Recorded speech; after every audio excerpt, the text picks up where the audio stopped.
Welcome to the Practice Podcast, conversations probing the nature of practice. I'm your host, Dave Fearon. Hilary Bradbury is here, there, everywhere. There is Ireland right now. Here is very keen presence of mind. And everywhere is the Scope Action Research Plus Foundation that she has developed and leads as CEO. She also edits the Action Research Journal. And she's a professor, has been a professor, and teaches in various universities along the way. So I was very happy to even find this brief hour to learn more about Hilary. I had seen her at work in a symposium in recent weeks, and I thought, oh boy, what fun and what importance it will be to have a podcast episode with Hilary Bradbury. And therefore, I did, and here it is. Folks, Hilary Bradbury, as you will hear in a moment, is everywhere all the time, doing things that greatly matter in the world. And right now she's in Ireland, which I believe is her home, but she's spent a number of years here in the States and studied with quite a few folks, some of whom have appeared on this podcast, one of whom will appear soon, because after this I'll be having a conversation, Hilary, with Richard Boyatis, who is at Case Western, where you were at one time. But before I go on yambling along here, Hilary, you're a curator, but go on with the rest. I know I give myself this unusual title. I'm a curator at the Action Research Plus Foundation. I'm also the editor-in-chief of the SAGE publication called Action Research Journal, and was a professor, becoming full professor, and then leaving that, but in some ways to become professor inside a number of different universities who are partnering. I suppose we could call them partners, and stewards is also in this foundation. So for that to make sense, I could explain what the foundation is, but... Yeah, no, so far it's making sense. As I said in my introduction, you're anywhere, everywhere, all the time. Oh yeah, in honor of that movie the one that just won the Academy Award. Yeah. So I did a PhD in organization transformation, having met years ago with Peter Senge and Bill Torbert. So in some ways, bringing together organizational learning and developmental leadership, that's been at the heart of my work. And becoming an action researcher brought all of that alive. And so Hilary, as kind of individual practitioner, was a scholar, a tenure-track professor for many years in the United States. Actually, partly, I started my career as assistant professor with Richard Boyatis as the chair of my department at Case. And Cooper Ryder was there, some other folks you probably know. Mm-hmm. And then I went as a research professor down to USC and was also director there at the Center for Sustainable Cities. So action research and sustainability also being very, very important. And then ending up at the University of Oregon system at OHSU in Portland as full professor, by which time action research, learning, sustainability were very important. And there'd been some successful handbooks of action research with a colleague, starting out with a colleague, Peter Reason, now retired. And so the foundation, in some ways, is a way to play with others. So I think you mentioned yourself having been a professor, right? It's kind of an individualistic, you teach and whatever, but there's not that much peer work going on, surprisingly so, right, at universities. And so in founding the foundation, literally with seed capital, actually from the handbooks and the journal, it was a way to find peers, be with peers. How can we learn together? Because writing and reading each other's writing, yeah, that's one thing. But talking, like you're doing with the podcasts, brings things more alive. And then it's not just talking, because we're very concerned with action and social inaction and practice. What is it we can do together? How do we learn together with our clients, with our stakeholders, with our students? And so the foundation serves think tanks and universities around the world who are committed to more of a transformative approach with action research. Does that make sense? Wow. Well, if I could start another life, and I would love to do what you're doing. How you're doing it is impossible. You're too peripatetic for me. But what you're doing, playing in the best sense of playing in an enormous sandbox around people with ideas and people who actually want to take those ideas further than the page and put them into true action. And I've been fascinated with that challenge, particularly as I've shifted from the classroom, after 50 years to being here in this very real world and working out of my my little office here in Northwestern Connecticut. And I'm thinking, wonderful words, including the ones that Peter and I put into the book. Wonderful words. But how do they reach ears, eyes, hearts, and ultimately souls? Because I don't think much transformation happens without spirit. I think of the analogy. For a while, I did some consulting in the late 90s with a company that was making components for fiber optic cable. And this was going to revolutionize the speed of information as it reaches, into homes and businesses. So I was fascinated, and one of the engineers said, "Yeah, but we can make fiber optic cable go so far, but then we got a challenge because the last mile to those businesses is all copper wire, and unless someone will pay to remove those encumbrances, so we can put the fiber optic straight in, that signal will just go from 1 million megabits to 0 megabits, and that was 2000, almost 2000. Well, fiber optics has come, but that last mile has always stuck with me. How do you get to reach the people who can take actions that will actually make sustainable happen or make any of these other things happen? What do you think of that last mile? And I suspect the foundation is working hard on closing that distance. That's called action research. I love the analogy, right? Because inside your story it's so logical, it's so rational that we would want to change that last mile. But it is such a complex human, technical, and ultimately political problem. And I think that's true of all kinds of change.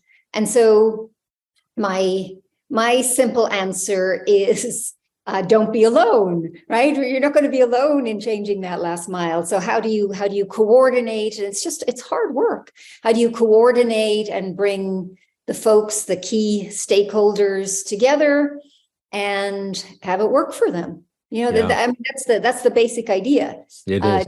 Doing that is rather tricky. And so it's been decades of doing that and learning by doing. And I guess the thrill of it all is not so much to have an answer, but it's actually to enjoy these efforts of community building that actually manifest in something useful. Yeah, a lot of the many, many good people in the organization, development, change, etc. world use methods as well as invent ways of convening all sorts of people. And nearly every time as I've listened and read, I hear the importance of conversation, something my son Dave and I have focused on during our podcast series off and on. It seems, Hilary, getting people together, not just to talk or talk at, but to really have conversations is a way of closing that gap. And what do you think about that? Because it seems to me that you're wonderful at it. You're very generous. I wish that were true. I do think being generous to one another is a Yes. is a good way at it. Again, it's so abstract to talk about this. So let me bring a few examples. But first to say that, some conversations work. And by work, I mean they manifest in, bringing about that final mile of cable. And some are simply designed to get people to understand who this system is that needs to be in the room and whatever. But let me think. Let me just focus on perhaps some of my own examples first. As editor, you can imagine I'm aware of hundreds of marvelous examples. What makes me sad, actually, is that our media doesn't focus enough on the many, myriad great things that are happening as micro worlds come together and ripple out into good things. But so this crazy idea of how do you get the right people to have a conversation, that went through my mind when I was at USC and I was the director at Center for Sustainable Cities. And there, the big looming bear in Los Angeles was pollution. It was really very bad. You might remember. Oh, I do. And it's been vastly cleaned up. But a lot of the fault, if you will, was pegged on the port of Los Angeles, which is also the port of Long Beach. They meet together there in one of the largest ports, inland harbors in the world, actually. But, like with any system, no one particular person is at fault. But I personally was very interested in how can we make this tangible and real to people such that we could do something together. Yeah. So I was involved, as I always am, in local politics, and I went to the mayor's office and began to understand that the Port of LA itself is governed actually as a political entity. And that they're more of a landlord than people who can tell you what to do. And so then I met also with executives at the port, who in part I'd already run into at the Center for Sustainable Cities, right? So that's the political piece that, they're kind of big players in the city. So literally it's kind of cold calling, visiting people and saying, what would you think about the crazy idea of bringing together the supply chain of the transcargo shipment system and have folks talk about this collective problem, because it's not really the port's problem, even though everybody's blaming the port for it. And they were like, in principle, in theory, that's a good idea. It's a little naive, get people together, but yeah, off you go and we'll help you. So in that conversation was the beginnings of a partnership that we might do something together. And that then allowed me make invitations, again, cold calling back then. Cold calling, inviting people from the major ocean shippers, that's the Maersk's, the whatever. Maersk didn't show up. They threatened all sorts of things, actually, but NYK came. And then because we're in LA, calling folks like Mattel, they're the toy makers, they're bringing stuff in from the Pacific Rim. Waste Management was kind enough to show up because they want to be part of a conversation about reduction of waste. Volvo showed up. They're the truckers on both sides. So you get the idea, right? It's like literally calling people.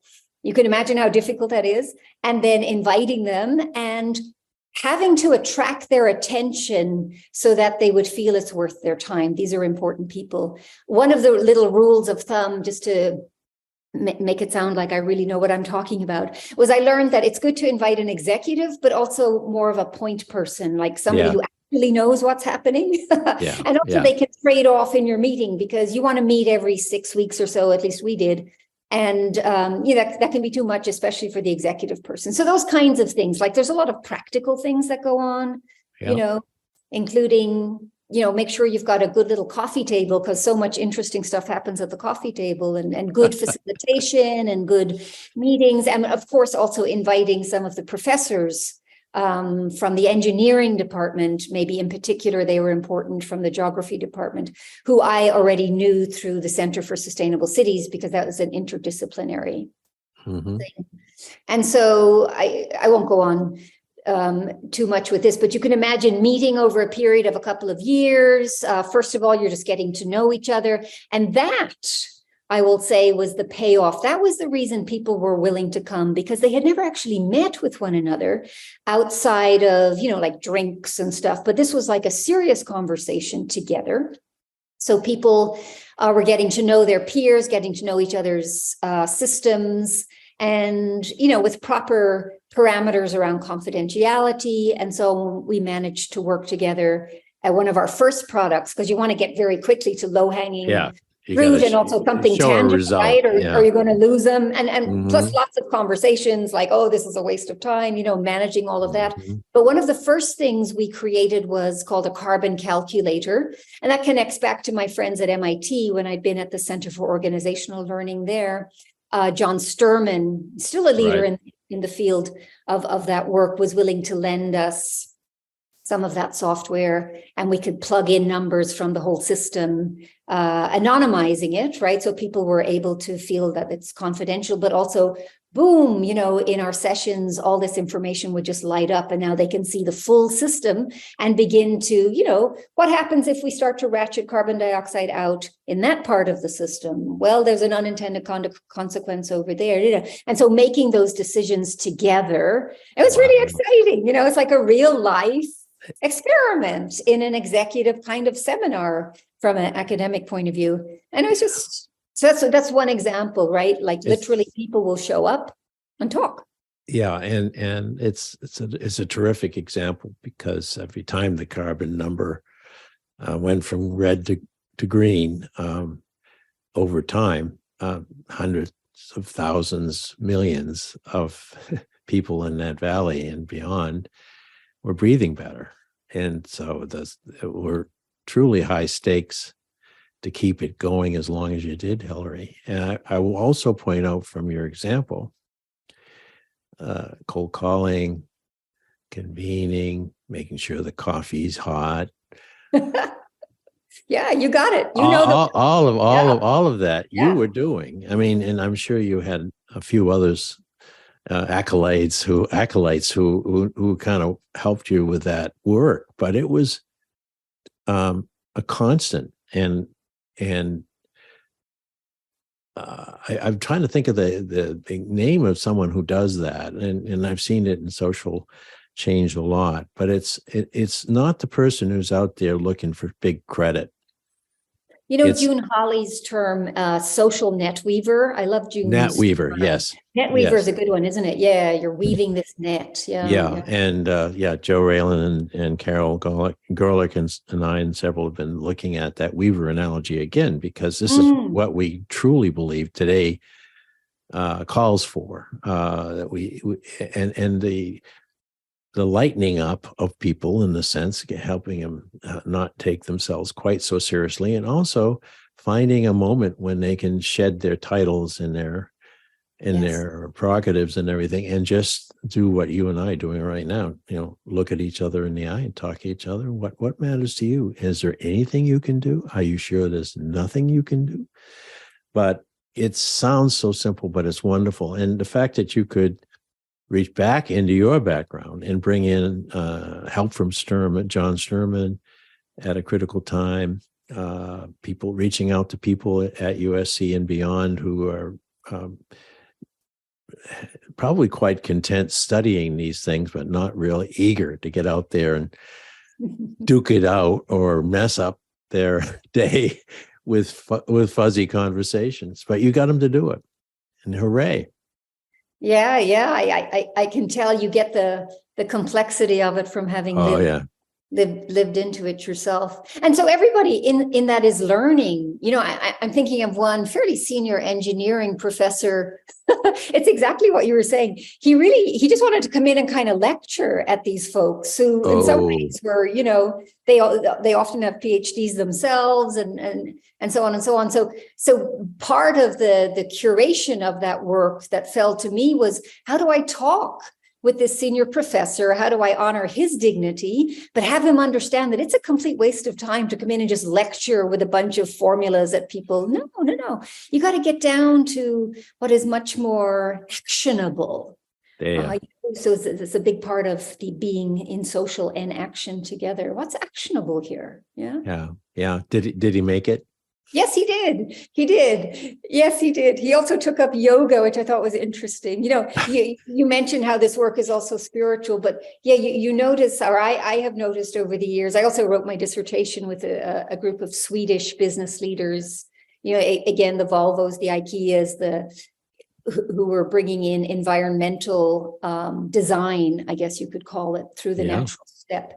But so even at the very beginning of my scholarly career, I was attuned to how many leaders do take this work on as kind of spiritual, and we could talk about what that might mean. And they're having a meditation practice, and just, I think, in some ways growing their capacity for awareness of who all and what all needs to be part of the conversation. It's not just people, right, in the room. It's all the things we want to and have to be caring about. Yeah, it gives a whole other dimension of the term conversation. We sometimes think it is two people talking, or more than a few people talking, but the larger and more impactful way conversation occurs to me now, as you say it, Hilary, is it ignites, in the best sense of it, a lot of people talking a lot of time. And we have a moment right here in the States after the terrible school shooting, and 2 weeks later, the Tennessee legislature rejecting 2 of the 3 people who protested that in the hall. But what's happened since, from what I can pick up in the news, is everyone's talking about it one way or another. Even the so-called Republicans, so-called conservatives, they're just talking about it. They're saying, why are these things happening now? What's going on? And so it could be a lot of conversations. Now, to get back to where law is enacted, that's that last mile again. That seems to be the huge challenge for our national government. Can only go so far, and then there's blocking. So I hate to go to unpleasantness, but over time, Hilary, you probably experienced blocking, intransigence, how I can't pronounce that word because I'm from Maine, but people just closing themselves and putting their arms across their chest and saying, no. What does that word mean to you? Right. What does no mean? As you were sharing about that recent thing that's happening down in Tennessee, I'm across the Atlantic from you, but I do think one of the young African American men was reinstated, wasn't he? He was brought right back. He just was, and his counsel, today. And the other is meeting tomorrow. So they were both reinstated, only temporarily until they have to go through a special election. But they'll be the first one walked across. Took his seat. So that was symbolically important. It was symbolically important. Of course, it should never have happened. It's an absolute outrage. But, and just to pick up, to connect it to mine, it's this notion of conversation, conversare, to turn together, this turning. I do want to, I don't know the details in Tennessee, but I want to highlight the courage actually it takes to let go the ego, especially in a very public position, and turn literally on your own previous, perhaps deeply held or perhaps totally stupid position, but to turn. So I think a lot of my work has been about creating contexts in which you can take those turns without feeling like you're losing too much face, to use that Asian term. Because it is, I think Asian Buddhist societies, I lived in Japan for a year, and then I also lived in Chinese American society quite deeply for over a decade. As an Irish fighter, learning to create conditions in which people don't lose their dignity, such that they can back down, or such that I can back down, such that I can make changes. I think so much is about that. Yes. And I would actually emphasize that, because I think individually we can be quite brilliant, right? can be, not always, but can be. But then it reaches a certain level. Like for us to take the next level as a society, we need that so-called collective wisdom. And I think the marvelous thing about it is that we can often see each other's errors much more quickly than we can see our own. So a lot of my work has been thinking that through. I'm actually just creating a whole new system that wants to work developmentally, but placing developmental friendship at the heart of our learning together, such that we can take those moves. We can see our own errors through the eyes of others. So that means we each have to be brave enough to actually give feedback, right? So placing feedback at the heart of these developmental conversations feels really important. So that would be one answer to how do we work with opposition. Yeah. How about you? How do you keep yourself up and running no matter what? You just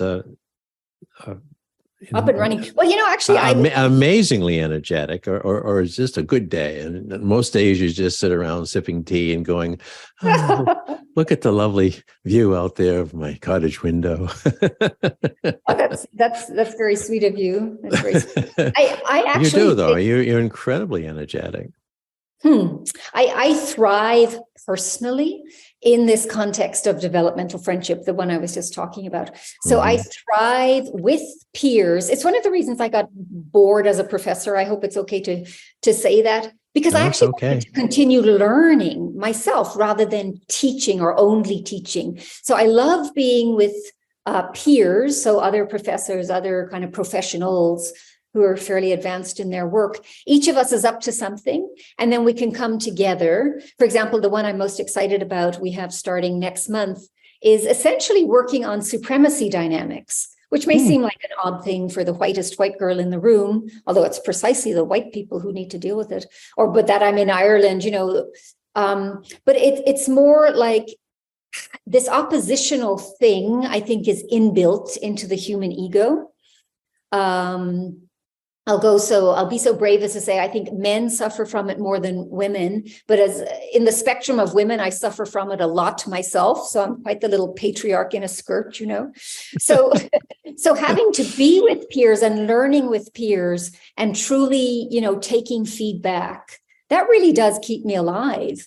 And putting myself more and more into those contexts, like around supremacy, those places that are really very sensitive. How do I learn to speak better? How do I, I don't want to be embarrassed in public. Nobody wants that. But if and when I am, how do I deal with that in a way that is not to simply export the blame? So I really do find a lot of strength in that. And does that feel like? Oh, absolutely. Yeah. I want to do this for about 6 hours, but I can't. But I only got a few more minutes on. But you got to talk with Richard, right? Well, not so much just that. It's just that I've learned no matter who I've had this conversation with, the listening tolerance of people tends to taper off a little bit after 30 minutes. Same with reading. If they can't get it in the first paragraph, they're like, oh, I think I'll just look at something else.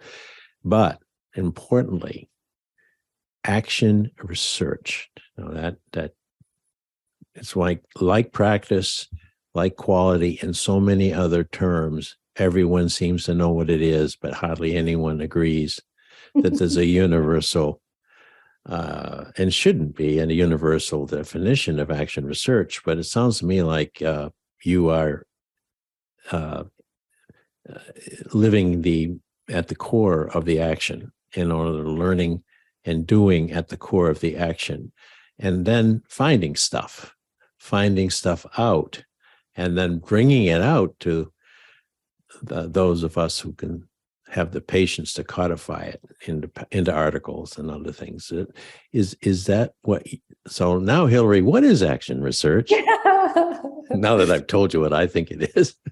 Yeah. Well, I'm not going to give you the Well, so literally putting action and research together is really a management of a very important polarity, isn't it? So if we're taking action with stakeholders, for example, at the port, it's got to be with those people who can make decisions and actually enact change, right? But we're also reflecting on that. We're creating new knowledge. That's the reflection part, the research part. That's the building on the carbon carbon studies and so on. And then also codifying it, at least in my world, is more like the OD and learning world. So codifying a little bit for that too, and kind of ratcheting it up. So at its simplest, it's bringing action together with research, which, are to this day, epistemologically, often the action part is not even seen to be part of learn, which is a little crazy making. But then the other piece that I would put on top of that, like that's not difficult enough. There's also, instead of only being externally oriented, as traditionally our research has been, it's research about the world out there, about stakeholders out there. It's doing it with the stakeholders, but I'm also a stakeholder. So I'm also in reflection on myself. And if all of that can be learning oriented, there's a developmental system of improvement, if you will, that's being created. So that, to me, that's what I think action research for transformations is: the self with others, bringing about something better. And I think it's needed at this time of eco-social crisis. Are there a lot of people like you out there doing that role, but working between the worlds and learning a lot about herself at the same time? Obviously I have a skewed view because I sit as the editor. That's why I asked. I mean, you should be journal. So I get picking up names and taking names and absolutely. We have a 90% rejection rate. It's a sad way to promote how popular you are, but we get in a lot of stuff. And so my sense of this is that it's burgeoning and it's, around the world. But when we actually drill down, I think, especially in the United States, for example, the action research paradigm is quite difficult. It's quite fraught. But then when I talk with my colleagues in Scandinavia, in the UK, in Ireland, where I think it's flourishing, they say, no. So I think it lives in pockets. And because it's difficult work, right? Yes. You have to be a little bit mature to do it as good work. But my sense is that it's certainly that it's important, but that it's growing in importance. And I could simply be wrong. No, I think you're right. And here I am saying we're close to the end of time, and then I'm going to throw a wrench. That work has to be compensated. People have to make a living while doing it. And all my years in rather conventional higher education is that, as you will live too, you don't want to make that paycheck every couple of weeks. So you kind of conform to the models of research that get you into the journals, blah, blah, blah. And the idea of stepping out in the middle of a mess like the pollution in LA, yes, you had a directorship that got you there, but still, that's tough. And the world does need lots more Hilary work right now. And maybe is that something the foundation works on a little bit, helping people get some grants, some fellowships, something so that they can take time off the meal ticket and do the work, and then maybe step back into conventional reimbursement again. Well, that's exactly what the foundation is for, right? It's connecting, we call ourselves artists, action researchers for transformation around the world. It's less about finding grants and more about committing to doing the work and hearing from one another that it's not only not the end of your career, but it's usually the opening of a door into a much better career. There you go. So I don't think you have to step away. I think you have to kind of dig deeper into your own intention, your own purpose. And you have to manage these polarities, right? Action and research. In conventional terms, I agree with you. We're supposed to be using big data sets. I don't know, but it's so dull and the work is so unimportant versus the action research, which is so exciting. Absolutely. Yeah. Many papers, at least I know from personal experience, many papers can be written off a good project. So I think people need to read more of the journals that publishes this work and just be inspired. But I think there's something about this internal shift, like, do I want my life to count for something, Yeah. And all these resources and my students, and it's exciting. That's a great point. Do I want my life to jump for something? I love that. I love that. Mine did a couple of times and gave me a very happy existence over time. And so did our friend Peter Vale. I have to say that he could have easily stayed in the consulting classroom writing profound essays, but he took on becoming a dean of a very complex school of business and government in the middle of Washington, D.C. And he was only 30 something. And he did that. And I used to say to him, Peter, can't you just settle and do one thing? And he couldn't. He said, no, I'm too curious. And he loved being in the midst of things. He loved going out in the Ford Motor Company when they were in crisis and trying to figure out how to deal with things and just be with them long enough so that they would see a different direction. So and I did a little bit of that. Now I'm listening to you. I think there are lots of us who can keep at least one toe in a steady paycheck and lean out and do these wonderfully adventurous and necessary things. And perhaps that's the transformation higher education itself needs to do. That's a whole different topic, isn't it? It is. We'll have another conversation. But Hilary Bradbury, wow, what a wonderful time to meet you again. I saw you briefly when you were on a symposium, but now I'm able to say that I hope I can say that I'm your friend. Let us be developmental friends together. You're a very generous listener, and I've really appreciated your tone and your beautiful blue office in Connecticut. So thank you for the invitation. Developmental friends. I'll take it and run with it. Thank you. All right. Thank you so much, Dave. Take good care.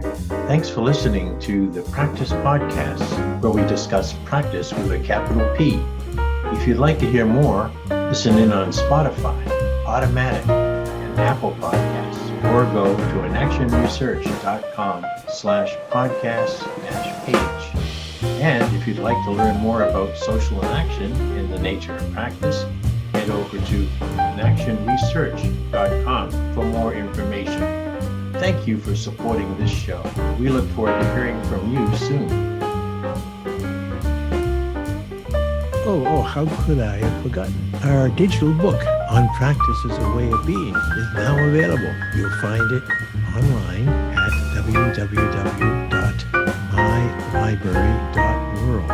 I worked on that book after Peter passed away, and I think you will find it a unique and very, very mobile reading experience, since it's wherever your screen is in hand.